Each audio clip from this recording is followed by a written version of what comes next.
Thank you for tuning in to another terrific Tips for Business podcast. I'm Terry, your host, and today it's my honor and privilege to have Audrey Blackburn of Blackburn Consulting on the show with us. I'm so excited to have her here. I was honored and privileged to be on her show not too long ago, and so now it's nice to be able to repay the visit.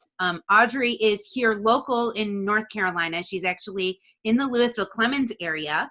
And she is an accounting bookkeeper. So I want to share a little bit more information about Audrey because that's very simplifying everything that this amazing woman does.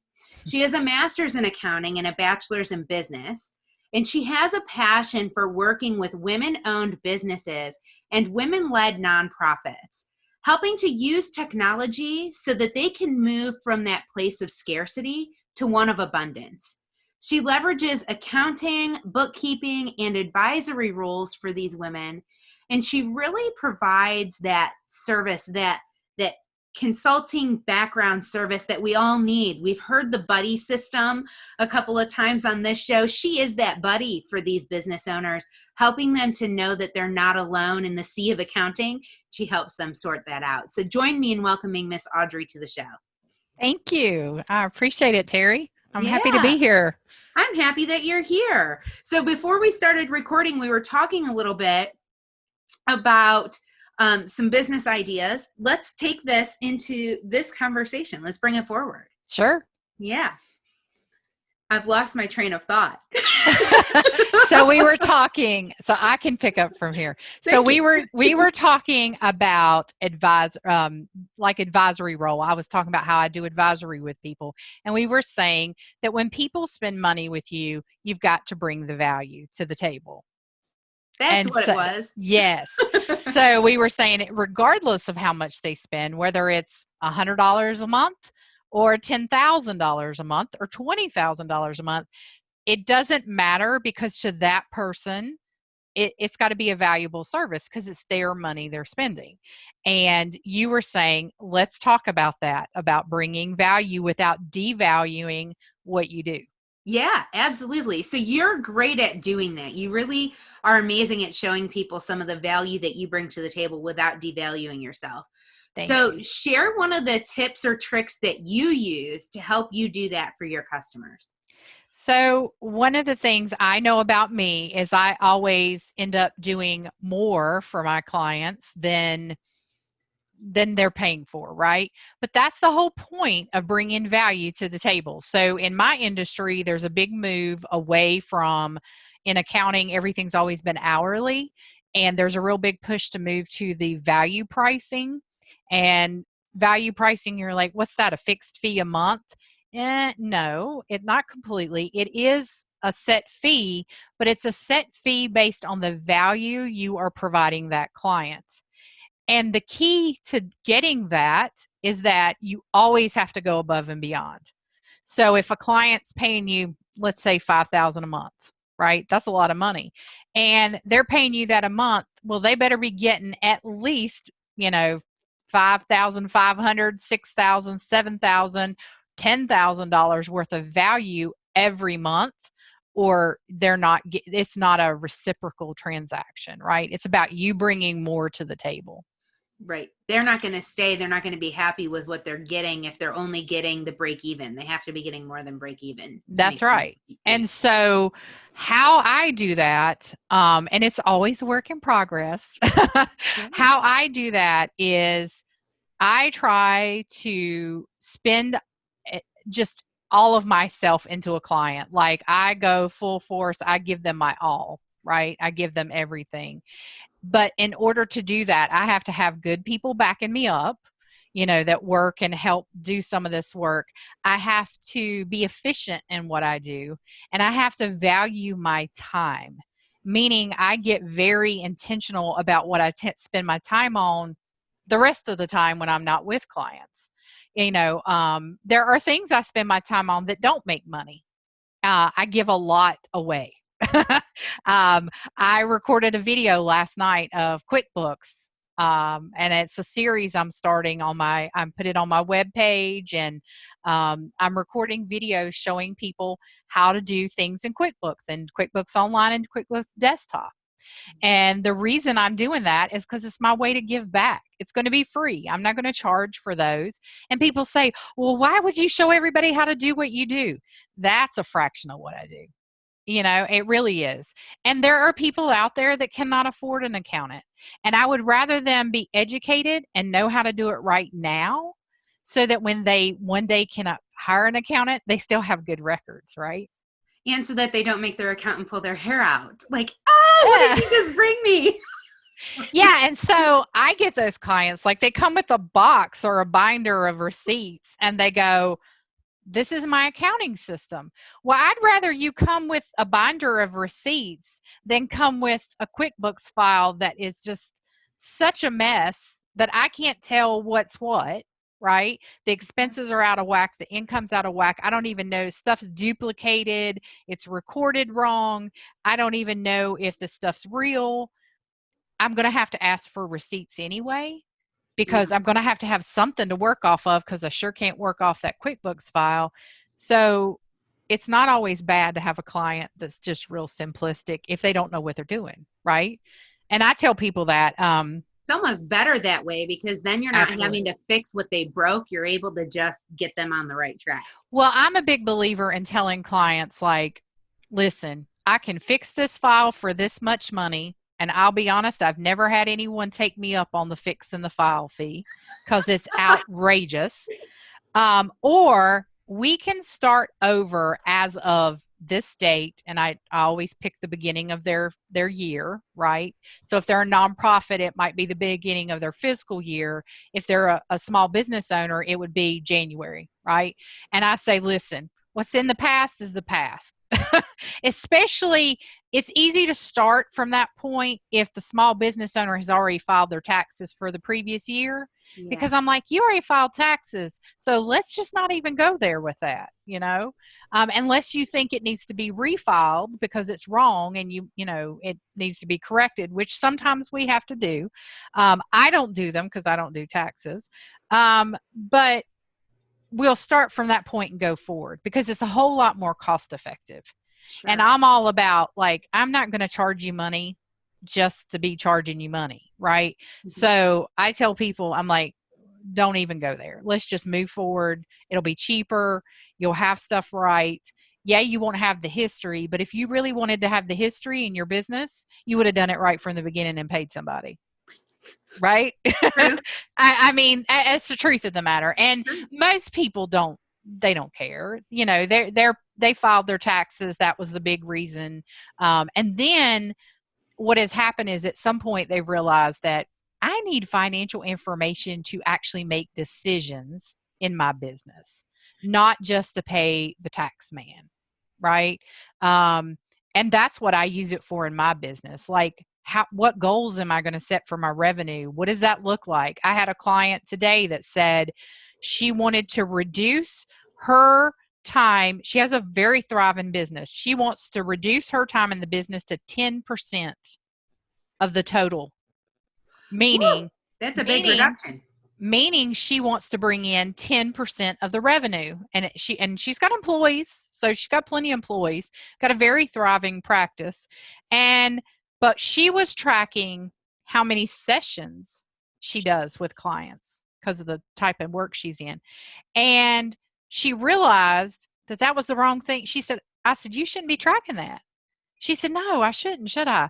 Because I'm saying, oh, look, I'm reducing the number of sessions I'm doing, but my rate is the highest in the company because I'm the most experienced. So if I step out of the game, they're going to have to do a whole lot more sessions to cover my revenue. So I'm doing her a forecast to show if you step down by these increments, how much does your staff have to step up at their hourly rate, and can they? Is there enough hours in a day? Are you going to have to hire more staff? She's contemplating a rate increase, right? Mm-hmm. So we're looking at, well, how does that play into it? What does that look like? That's advisory work. That's forecasting. That's modeling. That's more advanced stuff. But that's the stuff we need as business owners. You know that. Like, if you're going to sell, need the cost analysis sheet or the balance sheet, that's something that anybody can do. You can even do that in an Excel spreadsheet at the bare minimum. Right. Use that to get your cost analysis or your profit loss sheets. But yeah, what you really need as a business owner to make those decisions, like I was just talking with a client of mine before we got on the call about preparing succession planning. Can't do succession planning if you don't have the forecasting. Oh yeah. And this owner is looking in the next 10 years, which sounds like, oh man, that's way down the road. 10 years, she wants to be out of their business. Yeah. And she wants to be able to sell that business at that point.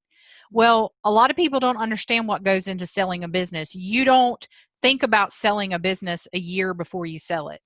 You think about selling a business 5 and 10 years before you sell it, so that you can set it up so that when that mark comes, you're done. You're good. You've got everything in place, and you've got it so viable that somebody's going to say, I want it.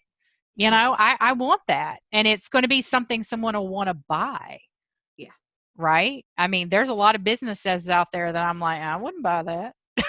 Well, and that's a key too, right? When we think about business is not owning a job. Business is not owning a widget. Business is owning a system. And when you own a system, then you can sell a system. But if you don't have a system to sell, then there's nothing appealing for anybody to want to buy. Well, right? a good rule I've always heard is, if you take you out of the business and it can't run without you, it's not a business, it's a job, right? Right. So if and there's no shame in that. I mean, I don't want to sound judgmental, because I'm there. I can't take me out of my business right now because I'm Yeah. it. I've been in business 5 years and I'm still growing and building it. And if I step out, I'm the main knowledge base for my clients. So it's a job for me. It's a job I love, but it's still a job. I want to turn it into a business so that one day I can go to Hawaii for a month, and I have colleagues that do this, and their business continues to run. Yeah. Because they have employees that can do the things while they're gone. And that's a business you can sell. Yeah. Right? So yeah, when it comes to value, the things like I was talking about, the forecasting of what it's going to look like if you step down from 10, you're at 20, well, she's at 28% right now. How are you going to get from 28% to 10% in this period of time? And what does that look like if we throw in a $5, a session raise for rates? I model all that and forecast that. That's the kind of extra value I bring my clients. And I always tell people, I come alongside them. Like you said earlier, you use the word buddy. I call it a partner, right? In business, we all would love to have a business partner who just gave us great information and told us how to make all the hard decisions, right? Yeah. And gave us, they didn't make the decisions for us, but they were there for us to go, well, what do you think about this? Should I do this? Oh, you've ran all the numbers? Oh, you've modeled all that? Great. Well, that's me. Like, I'm the person that says, oh, here's what I think you should do, but now you go do whatever you want to do. Here's the information. Let me educate you. Yes. And that's the big key, educating business owners so they can make the right decisions. Well, and that's really what we need, right? Because a lot of business owners are in the day-to-day. And when you're in the day-to-day, you can't see the forest through the trees. We need somebody who can show us the path, shine the flashlight for us so that we can walk that path. Yeah. And if you don't know what path you're trying to walk, how do you know you're not walking in circles around Corkscrew Swamp? Exactly. Exactly. Yeah. And so much of what we get into when we start business, at least I did, was simply what I knew to do.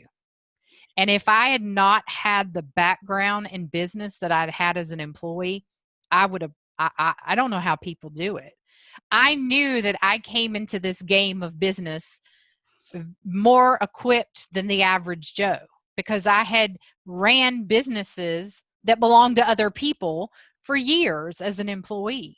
I had managed the finances. I had made the difficult decisions. I had set in on all kinds of things. I had managed employees. I'd done all this stuff. So I had all this background knowledge that most of us go into a business, we don't have that Mm-mm. because it's not what we do. And so I felt like I kind of almost had an unfair advantage, and I know how much I struggled. You had Right? a cheat sheet and it was still a challenge. I Yeah. did. I did have a cheat sheet. So what I try to, the reason I love working with women is I want to be an encourager.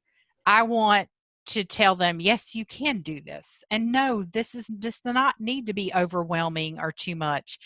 I have had an inordinate amount of men in my life, and I don't mean romantically linked men, but just men in the business workforce, for the jobs I've had that have always not been supportive. They've always been like, let the men go do the work. We're going to go to the meetings. You're the support staff. You're in the background. And for years, I believed it. I thought I'm admin, I'm support staff. And then when I started my own business, I realized, no, I was friggin' calling the shots. You people are the background workers. You just look good to the public, you know? That's fine, guys. Go out and do your meetings and pretend that you're Go important. play Have golf. fun. Yeah, go play golf. That's right. But yeah, I as a woman, my experience, and I know everyone is different, but I've had a lot of negative men in my life as bosses and coworkers and colleagues that were just negative Nellies and for lack of a better word, sexist. And even if they weren't, I didn't have so much of that. What I had was a bunch of men who were taking advantage. They saw poor old Terry, who is this business person. Yeah. And I'm just going to pat her on the head and tell her that she's a good girl and give her the things that she wants. So that way I can do all the things, and make her think like she's winning and she's not. And meanwhile, or she is, but I'm just going to take all of those winnings and give her her scraps so that way I can continue to grow and be successful.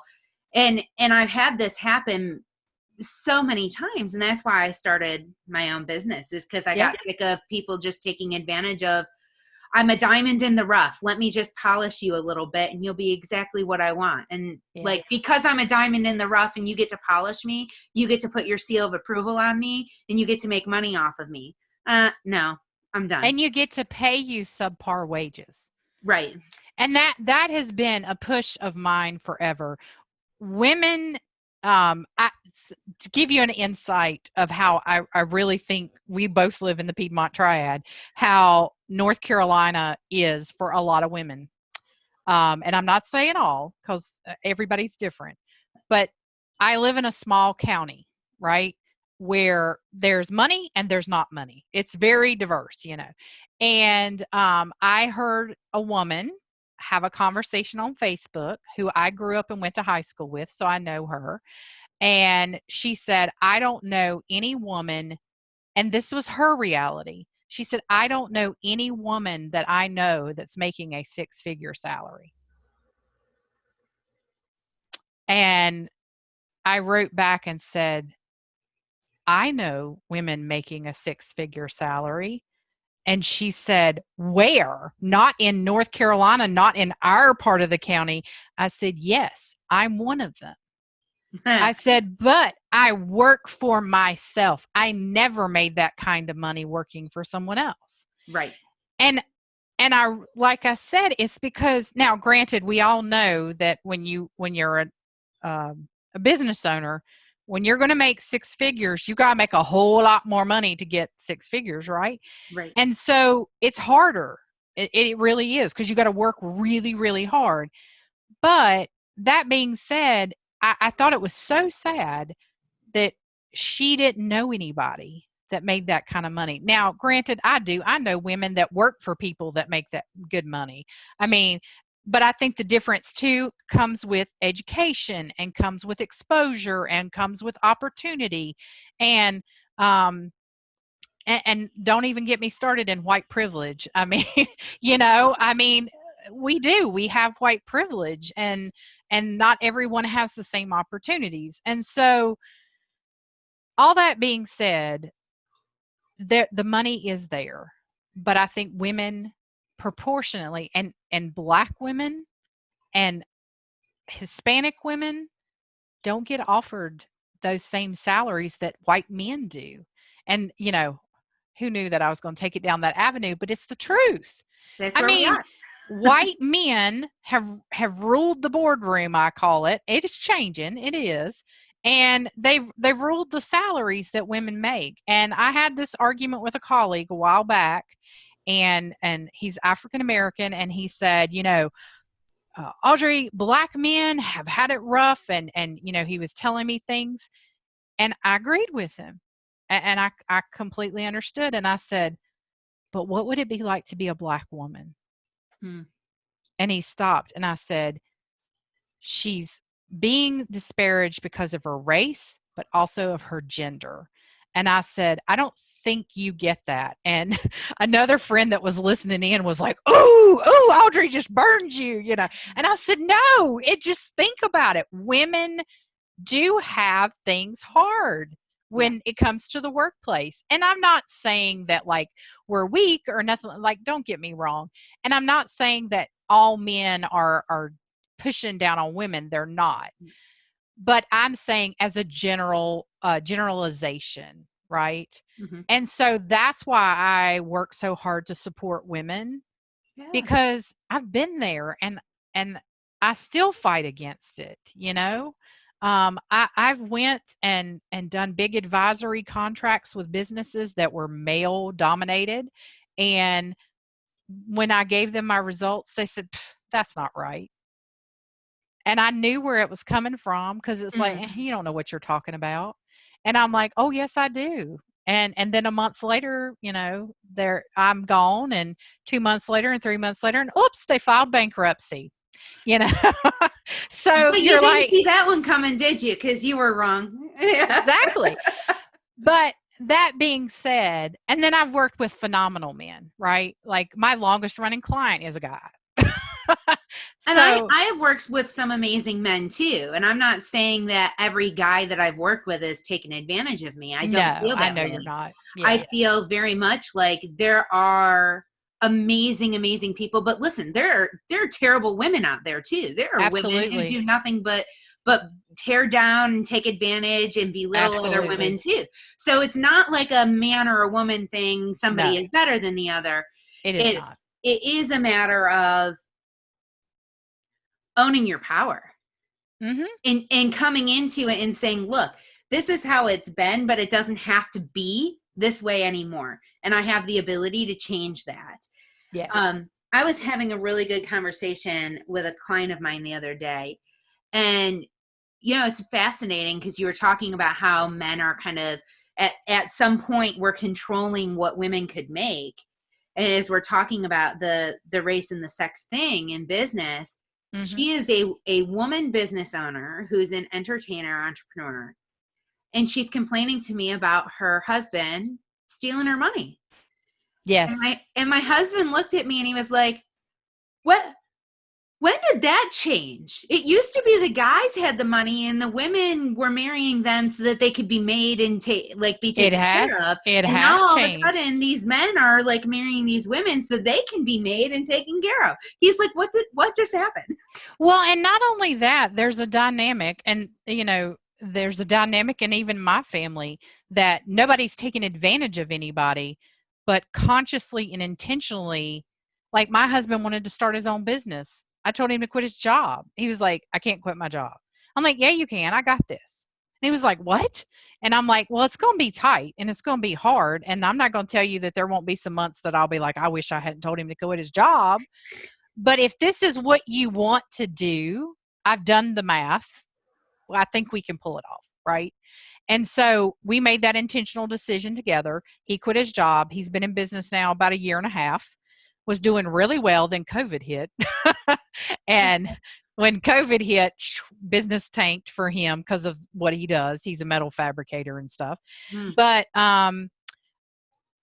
for that situation, he took more on a role of housekeeping kind of stuff. He took more on a role of, you're going to run the errands with the child of ours. You're going to fix dinner because he's a good cook and he can. And he was like, yeah, I want to do those things. So and that is so off base from where we've been married 16 years. And the first 13, 14 years, I worked a 40-hour-a-week plus job. I was really working close to 60. He worked 12-hour night shift. I was raising a teenager and a toddler, and I cooked dinner every single night. We did not eat out. We still don't eat out.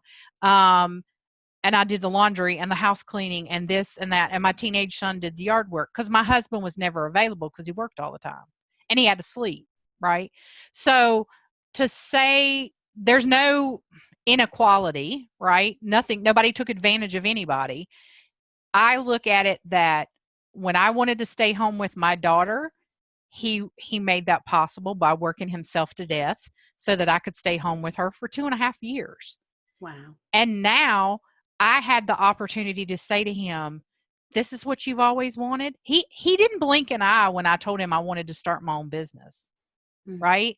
Mm-hmm. So why should I bat an eye when he wanted to? Mm-hmm. I just got to make it happen. And that's how we work together. And I think you see a lot more of that.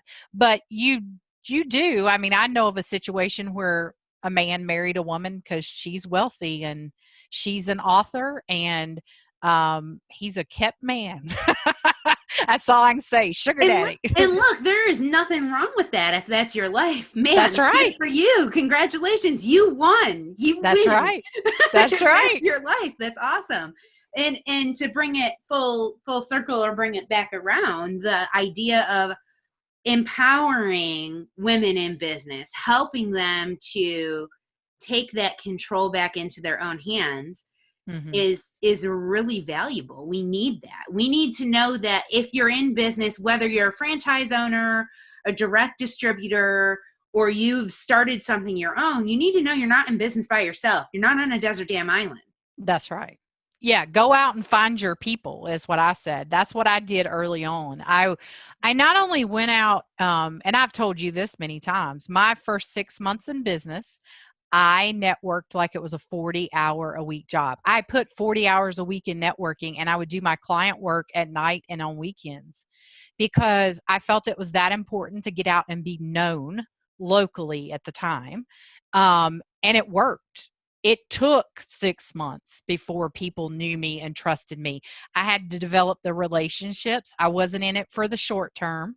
Those people that I met in those 6 months, I am still friends with and still keep up relationships with this to this day in business and friendships too. But it's one of those things you have to invest the time. Like you can't, I see people, they're like, well, I need my people to come to me. And I'm like, well, you have to go get them and develop a relationship with them. You have to give them a reason. Yeah. And you have to spend time with people. And most of all, you have to be genuine. Like, you can't go after people. And you and I, this was another podcast I think we did or talked about. Maybe it was on mine. I can't remember. Or we've done webinars together. We've done a lot. But we talked about how, it was a webinar we did where we talked about how people take advantage, right? They want to get to know you and take you out for coffee and this and that so they can sell you something. Mm-hmm. They don't really want a relationship with you. Or so that they can get into your black book of contacts that you have. Yeah, your network. Yeah. And everybody wants to get into your network, but nobody wants to do the work to get into the network. And I think what you're touching on right now is it does come down to building that relationship. I mean, we've known each other, like actually known each other, not just known of each other. Right. For just over a year now, right? That's right. Right. But look at and we knew of each other a lot longer than that. Yeah, we knew of each other a lot longer than that because we both networked a lot. And so I think when we think about networking, what we run across are a bunch of people who love to share their business cards because somebody somewhere told them going out and passing your business cards out is networking. Yes. So let's talk about networking for a little bit. What has helped you make your networking very successful? The biggest thing for me is I never go in it I always have a purpose, but I never have an agenda. Okay. So my agenda, I never have the agenda to sell. Like I honestly show up to every networking meeting simply to get to know the people in the room, right? To know what are they doing? What do they do for a living? Who are they? Is this somebody I even would want to know, right? And I don't mean by what they do. I want to know them based on their character, because that's big to me. Like, if I don't trust you and I think you're shady, I don't care what you do in business. You could be a multi-million-dollar seller. I am not going to refer you to a single client of mine, and I'm not going to do business with you, right? But that's me. That's my intrinsic, like, personal thing, where I'm like, no, you're shady. You got to go. Um, I'll be polite to you in public, but I'm not going to do business with you. But for me, it comes down to that purpose is to get to know you. And I'm a giver. I work heavy in nonprofit, have for 20 some plus years. So it's in my nature to give. So typically when I meet someone and I'm listening to what they do, and then it'll come up in the conversation, or sometimes I just flat out ask, well, what do you need right now? Like, what are you struggling with in your business? And they're thinking I'm going to try to, like, sell them something, right? Because it's like, oh, she's going to offer. Nah, I'm getting ready to connect you with somebody that can help you. And I did it on a call yesterday. It's just ingrained in me. A girl said, we were talking about putting things out to the universe about what you need. And then the host of the meeting said to speak it out loud. Like, we were all to say what we were grateful for. And then we were all to say, what do we really need? What do we need to receive right now? And this lady said, I need help with my nonprofit. And I was like, I can help, and I said, I have resources upon resources. You tell me what kind of help, and I'll point you towards the resources. Now, that was not to hire me. No. That was to point her in the direction, because what I heard her say is, I need volunteers. I need people to help. Her money is limited. So I know lots of free things, and I know lots of people who will give out free help, right? Yeah. So that's what I was going to point her way. And I looked at her and I said, now that's how the universe gives, right? Right. Somebody hears and they supply the need. That's all it is. That's why the saying, ask and you shall receive, even exists. Exactly. If people don't know what you need, then they're not going to be able to help you. We're amazing creatures, human beings, and we are very adaptive, and we can do a lot of things, but mind reading is not one of them. Right. That's exactly right. That is exactly right. Well, Terry, you know that I could stay on here and talk all day long, but unfortunately, I'm checking the clock because I have another call I have to be on. I understand. It is about that time. So, Audrey, what's the best way for people to get in touch with you? Because you're a pure delight, and you are definitely somebody that I am thankful to have in my back pocket when I need help with things. So how can my people listening and people viewing this podcast, how can they get in touch with you? The easiest way for someone to find me, all my contact information, is my website, which is blackburnconsultingnc.com. And if you go on there, there's a contact form. There's all kinds of information. You can sign up for my mailing list if you just want to get my freebie stuff I give out. I've got a podcast. I'm Facebook, LinkedIn, Instagram, you name it, but it's all on that website. You can find that. Okay, great. Thank you so much. I hope that our listeners took some notes, because you really did leave some nuggets that are going to help people show their value without devaluing themselves, and that are going to help them become more organized, like your course that you're giving away for QuickBooks. I'm going to take it because I need to learn how to do this stuff so I can stay out of the hot seat with the IRS. So thank you for providing those resources. And thanks for being here. Thank you, Terry. I appreciate it.